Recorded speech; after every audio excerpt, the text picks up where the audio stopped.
Alright, improper integrals. And so those are integrals for which, number one, there's two types. The type 1 in which either one of the limits or both limits are infinite, or the other type, type 2, those are integrals for which somewhere in between the limits of integration or exactly at one of the limit of integration, we have a discontinuity. And well, the integration techniques that we're going to use for this kind of integrals are exactly the same. There's nothing, no new formulas, no new methods. It's the usual. In its case, it's the notation that we're going to use for this type of integral. But let's look at a picture. What's a picture for an improper integral? So for an improper integral, it's we want to. I don't want this, and yes. Okay, so we want to integrate a function from certain value a, like 1, 5, 0, -7 to infinity. Well, number one, we need to change this into limit notation. I will explain why in a second. And in this case, what we're finding is the area under the curve, because that's the integral, the area under the curve between a and all the way to infinity. Okay? And it's weird because, I mean, we're going to infinity. Isn't that going to be an infinity value? Well, in some cases it will be. In some other cases it will not be. So, in this case we are going to compute the integral. And the value of the integral, if it's a finite value, well, that's the value of the area. But otherwise, if our integral it ends up being an infinite value, well, we say that the integral is divergent or diverges. On the other hand, converges to whatever value is. And well, what's the reason why we need this limit notation? Because, okay, if we use the usual integral from a to infinity of f of x, the integral of little f is going to be big F, evaluated from a to infinity. But there's a little issue here. Did you see what the issue here is?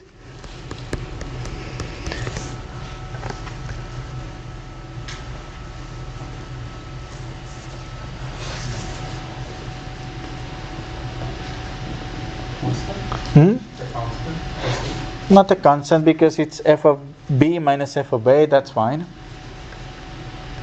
Can it be infinity? We cannot compute functions. I mean, we cannot treat infinity as a pure number. I mean, as an actual finite number, because of course it's infinity. We cannot do arithmetics with infinity, like 2 times infinity plus 5 times infinity equals 7 times infinity. No, we can't do that because we don't know which infinity is bigger than the other. So we have issues with those operations there. So that's why we don't use it this way. We need to treat this problem like a limit, like where are we getting as we get closer to, as opposed to, when we evaluate a function, can I stand at this point? That's f of 1, for example. But the limit as x approaches 1 is, where am I getting to as I get closer to x equals 1?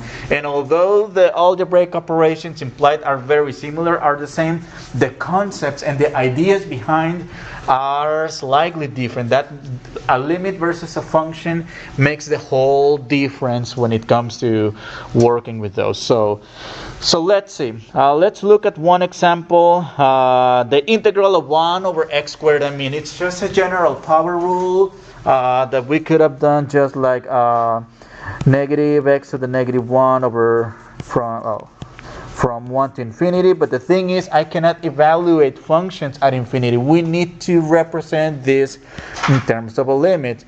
So what we do is to rewrite this as a limit as b approaches infinity of the integral from 1. We replace the infinity symbol with b.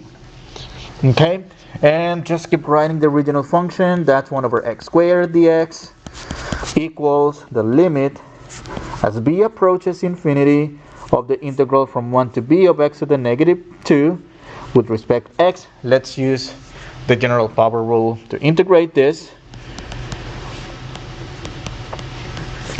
and that's negative x to the negative 1 from 1 to b.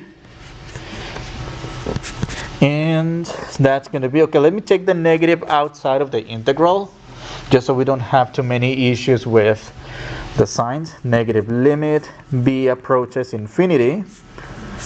And this x to the negative 1 is the same as 1 over x, evaluated from 1 to b. And we can go about the fundamental theorem of calculus by 1 over b minus 1 over 1, but 1 over 1 is simply 1. And instead of evaluating a function at infinity, which technically we're not allowed to, we compute the limit. We evaluate the limit in this case. Now the question is, as b approaches infinity, where is that first term going to? 0. Okay, so we will be left with negative 1. So the negative from the front of the limit times 0 minus 1, which reduces to 1. So in this case, we got a finite value. This means that the integral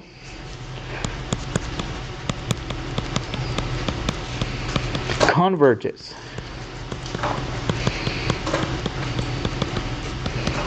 All right. If we got an improper value like 3 over 0, whatever, we choose to optimize? Yes, we may need to. We may need to use L'Hopital's in some cases. Yep. Because yes, technically this is a limit, and whatever applies for a limit, that's true. L'Hopital's may be needed. Let's have a look at another example. The integral from 1 to infinity of 1 over the square root of x. Well, so number one, there's a couple of things I'm going to do at the same time. The first one, to write this expression in limit notation. That's the most important thing to do, from 1 to b. And I'm going to write this as dx over x to the 1/2. I'm going to start doing the usual, changing the signs, because of course we cannot integrate this x to the 1/2 while the variable factor is in the denominator.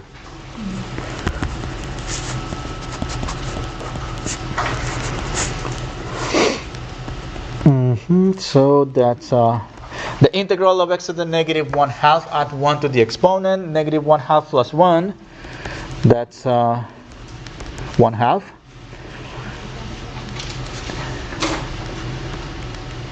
Over 1/2, and that from 1 to b.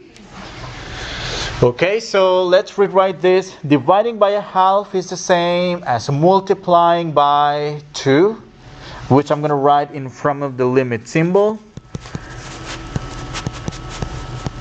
And this x to the 1/2 is the same as saying the square root of x. Still evaluated from 1 to b. Okay, fundamental theorem of calculus. Square root of b minus the square root of 1, which is 1. And well, here is the thing. Where is square root of b as b approaches infinity? It's going to infinity. Infinity minus 1? Infinity, right? I mean, that 1, it's not going to do any harm to that big number, whatever that is. Because in this case, we got an infinity. We didn't get a finite value. We say that the integral diverges. All right? Converges, diverges. Finite value converges, infinite value or DNE diverges. That's all. And well, notation, that's the most important thing, because we're working with infinities. With the way we treat infinities is, I mean, we're supposed to handle limits with care, if you will. And the way to do that is by taking care of its notation, using limit notation. All right, so the other case, when in this case we're integrating from negative infinity to a value, and well, that's the picture that we are getting in here. So from negative infinity to b, all right? And well, The usual finite value limit exists, converges, otherwise diverges. Let's do one example. In this case, what we're going to change is the letter, because the upper limit technically is always B and the lower limit technically is always A. That's, the usual letters that we use. In this case, it is our lower limit that is a negative infinity. So in this case, we will write this as a limit form of the integral from a to 3 as a approaches negative infinity of x to the negative 4 dx, and that equals limit a approaches negative infinity of the integral, let's integrate in this case, that's x to the negative 3 over negative 3. Let's take out 1/3, evaluate it from a to 3. That's a negative 1/3 limit, and that's 1 over x cubed. A approaches negative infinity. Be careful with the signs, with the symbols here, from a to 3. And fundamental theorem of calculus, f of upper limit minus f of lower limit. Limit a approaches negative infinity. That's 1 over 3 cubed minus 1 over a cubed. Okay, what is 1 over a cubed over 1? What is 3 cubed? That's 27. That's a negative 1/3 times limit a approaches negative infinity, 1 over 27 minus 1 over a cubed. And here is where we evaluate the limit. Where is this first quantity, or rather the second quantity, going to when a is negative infinity? 0. Positive or negative infinity doesn't matter. 0. And we are left with negative 1/3 times 1 over 27 minus 0, that's negative 1 over 81. Finite value, finite limit, that means converges. So the integral converges. Alright? And smiley face. Alright? Alright, how about you try letter B?